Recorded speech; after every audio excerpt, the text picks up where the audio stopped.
Welcome to A1R Psychic Radio here on Moonstruck TV with Amanda Hall, psychic, all the way from the Gold Coast. I hope all the mums around the world had an absolutely fantastic Mother's Day. I know I did here in Australia. The weather here today is wet and cold, miserable and wintry, and I'm not a real winter person. I'm a summer fan. But anyway, we have to have the four seasons so that it keeps us alive and it keeps us on our toes, does it not? So this week, the Simply Tarot card of the week is the Devil card. Now, the Devil card is a very interesting card because it's one of those ambiguous cards that my students used to always say to me, oh, I don't think I like this card, the Devil, whether that related back to their childhood and them going to Sunday school and having religious instruction in school, or whether it was just something that their mum and dad might have said to them about, you know, you've got the devil in you, who knows. But the Devil card is the card of jealousy and trouble, or able to break the chains that are holding you back. So that's the interesting part of this card. When you look closely at it, the chains are very loosely around their neck. So they have the ability to break the chains or to break the monotony or the issues in your life that might be holding you back, even though at certain times this card does mean jealousy or trouble. And a lot of times, though, it's us restricting ourselves or holding ourselves back from the opportunities in life because we've got a lack of confidence or someone's told us that's not the right thing to do, but you keep coming back to it. Your instincts, your psychic ability keeps saying, you know, but that's the right way to go. So maybe, just maybe, you've got to take that leap of faith and remove those chains from around your neck that are holding you back. And then maybe you can sort of strike out there and, you know, turn the card into something absolutely fabulous for you. I don't see any card as being completely negative or completely being something that we can't turn into a positive. I think that's all about how we look at life, you know, whether the glass is half full or half empty. And I'm a half full kind of gal. I like to think that things are always can have a positive outcome if we look at it from maybe another set of eyes or look at it from another direction or maybe take a different attack on the situation, that we can get a more positive outcome. And that's what I see the Devil card as being. You know, even though there is jealousy or trouble, you have that ability to break the chains that are holding you back and move forward and turn this into a very positive card for you, so that you can sort of see there that there is opportunities there for positivity moving forward and being able to create the life that you're so destined to have. So, you know, but we have to get up off the couch and make it happen. It doesn't just happen because the cards tell us that, or somebody said to us that we have, you know, the opportunity for this. We have to make it happen ourselves. And I think that's the biggest lesson here, is a lot of times people sit there and wait for something to sort of happen. They don't look at, they've got to be contributing to life to make these things change. So we're in the Taurus time of the year, so happy birthday to all the Taurians. And there's lots of Taurians around the world that are celebrating a birthday today. It's your time to shine. It's your time to get out there and strut your stuff and show the world what you're made of. And, you know, I have some very dear Taurus friends and family and things like that. And yes, sometimes they can be a little bit frustrating because they can be a little bit pig-headed and stubborn.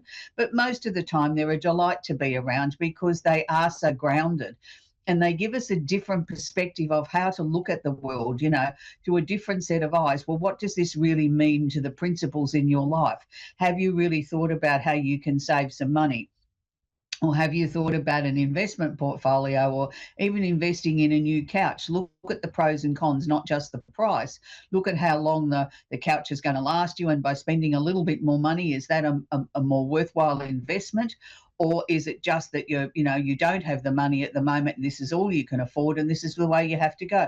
So they tend to give some pretty solid advice, and that's why we need people like this in our lives, for people to sort of sit us down and sort of say, let's look at all the pros and cons. Let's look at this from every conceivable angle before you make a decision. Unlike our Aries friends and most of our fire signs, we tend to sort of, bang, it's in our head, let's do it, worry about the consequences later. And I have a bad habit of that, I must admit, because I'm a fellow fire sign.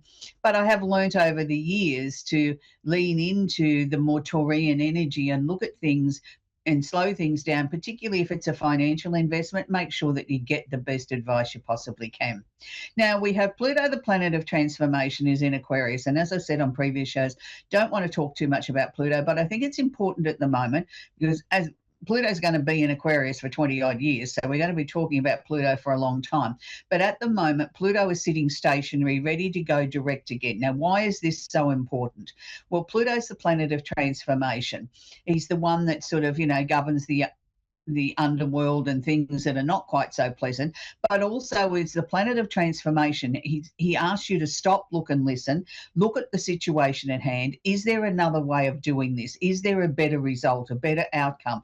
There's something here that needs to be transformed. Now, the fact that it's in Aquarius is very, very interesting, because the Aquarian energy is, I like to do things differently. I need to step out of the box. I need to be seen to be, groundbreaking, pioneering, doing something different, listening in a different way, putting my listening ears on, but then coming up with some incredibly different solutions because I dare to think outside the norm. Now, this is why it's so important. There's so many things going on politically around the world, with wars and different changes of governments and things like that, and climate change and all. We could go on and on and on for the rest of the day with the things that are up for grabs at the moment, or the things that need to change. And the people in the places of power and that get the job done have to start looking for different solutions. They have to think outside the box. They have to look at things and say, okay, we've been doing it this way for 50 years, it's not working. Now let's try and find some new solutions. Now, this is why I think, Pluto at the moment going stationary and ready to go direct is so important, because we need to start watching a little bit more of world events, and hopefully, just hopefully, somebody's got some common sense sprinkled in all this, that we might get a resolution to the war in Ukraine and the one in the Middle East, which is affecting the whole world. It's not just affecting those two regions in the world. It's washing over the rest of the economies around the world, and it's creating chaos. It's creating, inflation and things like that that shouldn't necessarily be there if these situations weren't going on. So let's hope some common sense prevails.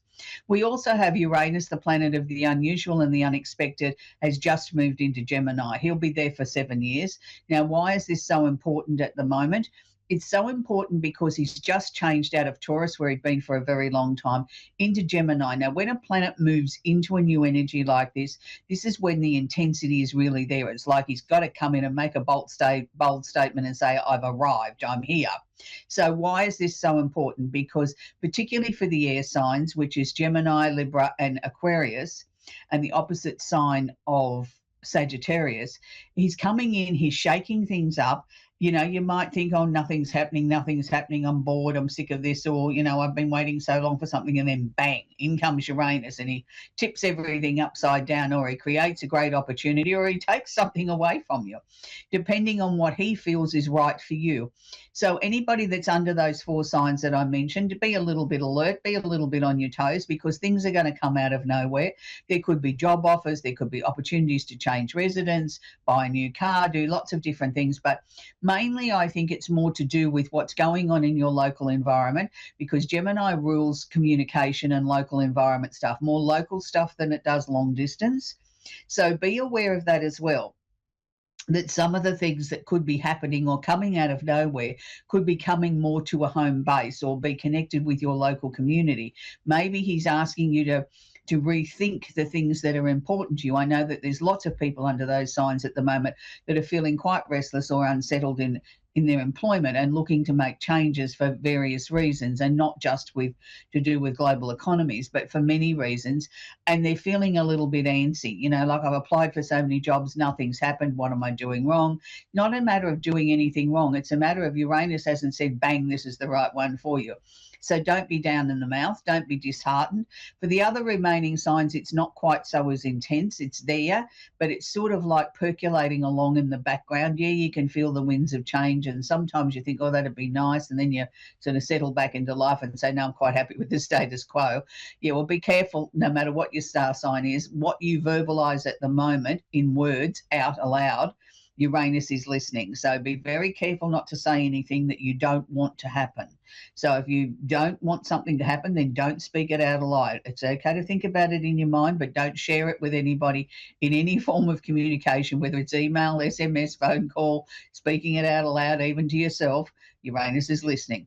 So just be aware of that. We have Jupiter, the planet of opportunity and expansion and luck, is sitting in Cancer at the moment. Now, Jupiter's been here for a while. He's nearing sort of the end of his time in Cancer, but it's an important time for the water signs, which is Cancer, Scorpio, and Pisces, and the opposite sign of Capricorn, because he's asking you to sort of go back and have a look.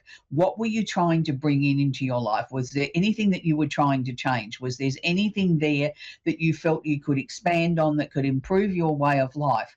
You know, when we say luck, we're not always talking about, okay, you're going to win the lottery or you're going to win some sort of game of chance. It's the luck of your life. It's what are you creating? What are you sending out there? What messages do you want the universe to know about? What openings can you create for yourself? There's no point in sitting on the couch and saying, oh, I wish I had a job, I wish I had a job, unless you get up and do something about it. You know, search a job board, buy a newspaper, put a notice up in the local community centre, do something proactive. And that's how you enhance the luck and the opportunity of Jupiter. Jupiter doesn't knock on the door and say, hey, can I give you a hand? Jupiter says, you've got to be proactive, show me what you're working on, and maybe, just maybe, I can make it happen, you know, because the luck is on your side, you know, the energy's with you at the moment. So it's really, really important to sort of be able to look at that and sort of say to yourself, what is actually sort of happening here? Because, you know, you've got to be proactive to create luck, to bring luck into your life. And a lot of people don't see it that way. They think, oh, well, I'm sitting here on the couch, I've been told I'm in a lucky period, I'll just wait for it to happen. No, you've got to instigate it in some way. You know, nothing happens unless we get up and do something about it ourselves. We've still got Neptune conjunct Saturn sitting in Aries. Now, this is going to be a conjunction that'll probably happen for a little while. But, you know, at the moment, the planets are not so much stationary, but they're not moving into other signs where there's a lot of new stuff that I can talk about, because everything is sort of pretty static at the moment, other than the moon moving fairly fast. And it only stays in a sign for 2.5 days. So I don't tend to look at the moon in a weekly report, because it's, you know, it's almost over by the time we've talked about it. Or, you know, there's very little there that has got longer term substance. I try and work with the outer planets, the things that I can see that will make a difference to everybody, to understand how this is affecting them, and this is why it's washing over you, and this is why you felt this way or that way. So Neptune conjunct Saturn. Now, Neptune's the planet of illusion, delusion, creativity. It's sort of said to be said like walking down a dark tunnel in a fog, and then all of a sudden we see that ray of light at the end of the situation, which is good. We need to have that every now and then. But at the same time, Neptune can sort of make us second guess ourselves, sort of, did I really think that? Is that really my intuition? Or is it just my wishful thinking? Oh, I don't know. Yes, it felt strong an hour ago. Now it doesn't feel so strong. So we sort of wave in and out of how we sort of see what Neptune is trying to share with us.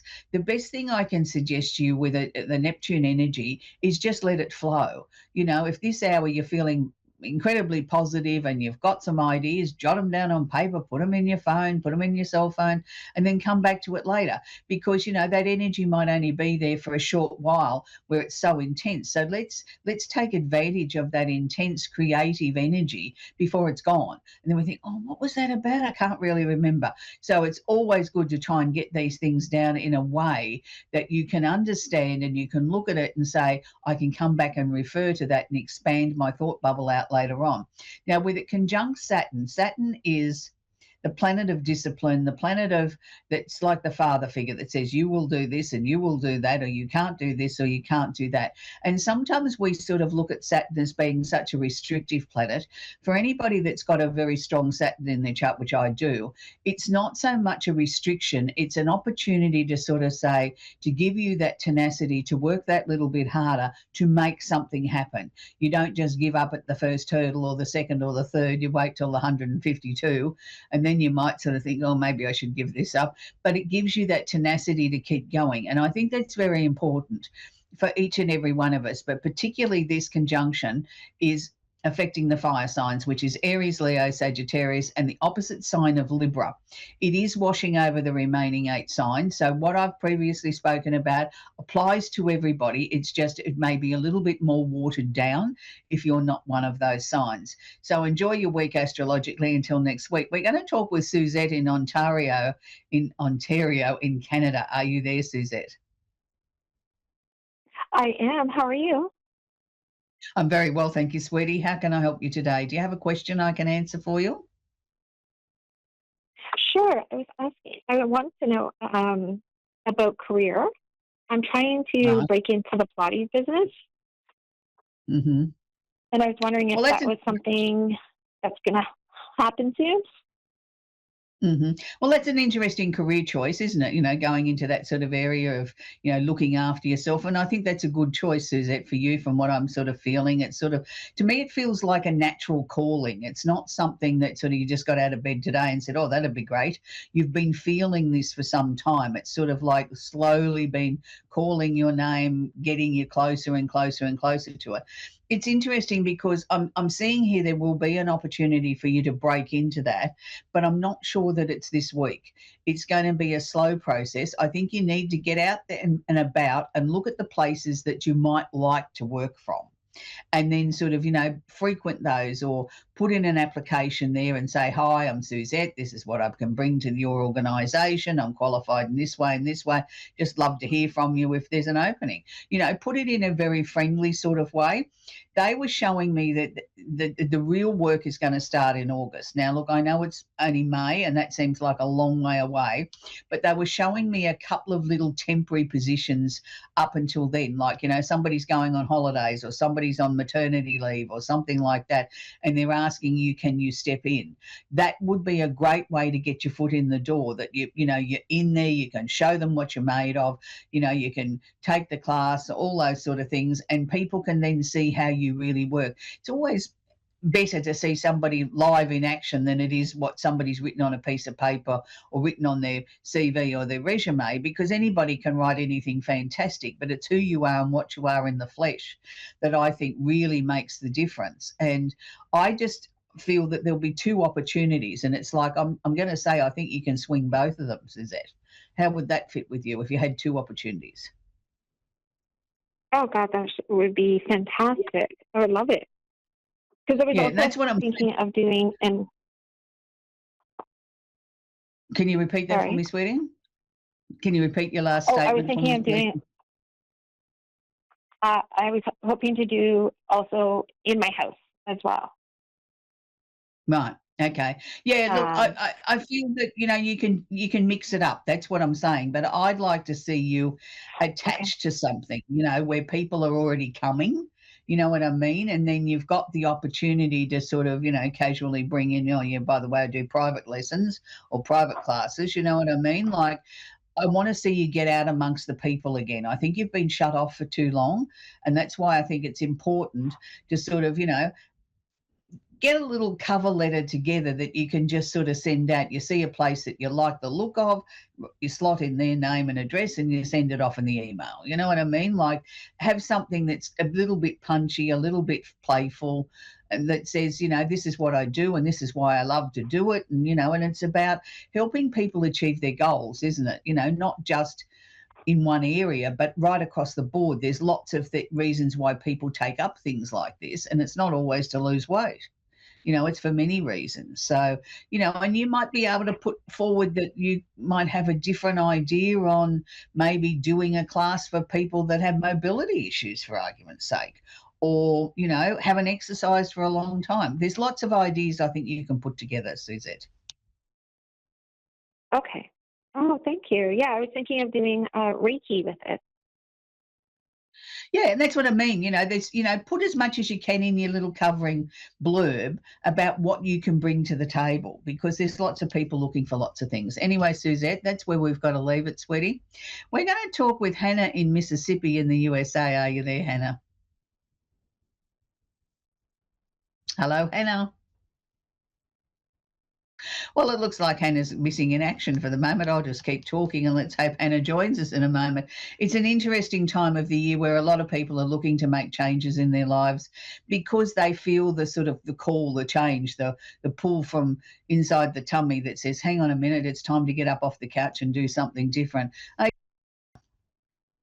Yes. Hello, Hannah. How are you? How can I help you, sweetie?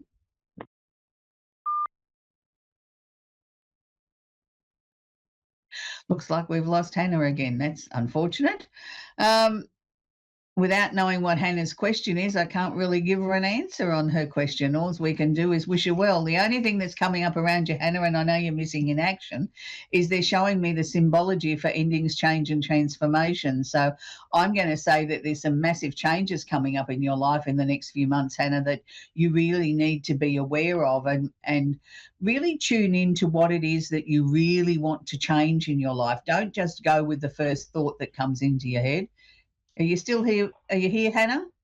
Yes. Yes. Good, sweetie. Have you got a question for me, darling?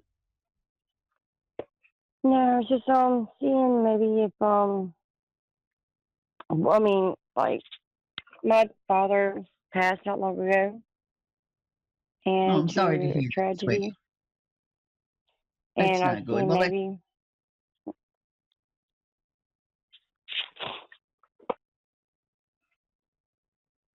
and I just so been you're dealing with wondering, everything by myself. yeah, so you're wondering how he is since he's passed. Have you not had any sort of confirmation from him, any sort of message, sweetie? No.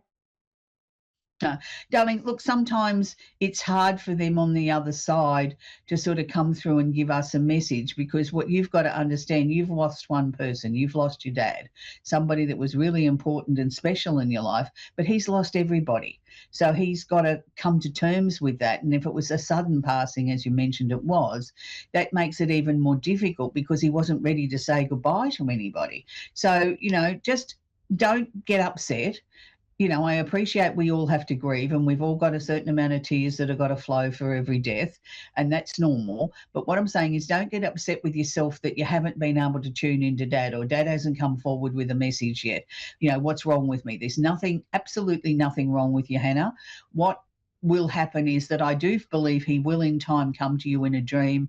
He'll be smiling. He mightn't say much, but he looks younger. He looks fit. He looks healthy. He looks very lovely, and that'll be his sign to you to let you know that he's okay.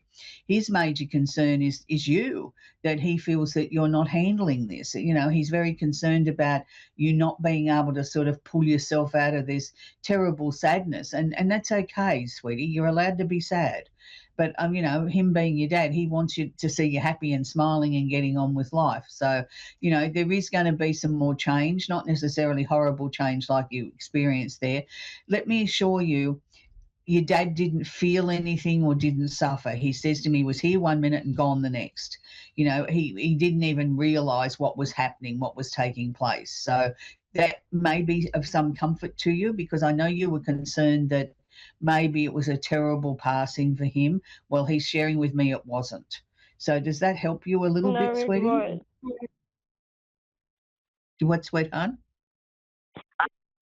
Um, it was. He committed suicide.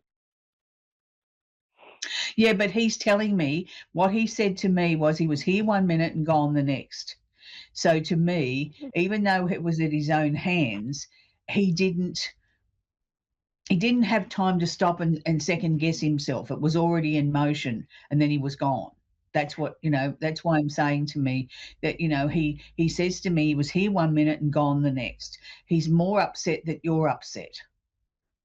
That's the concern. Yeah, he did it in front of me. Oh my God. Why did he do that? I don't know.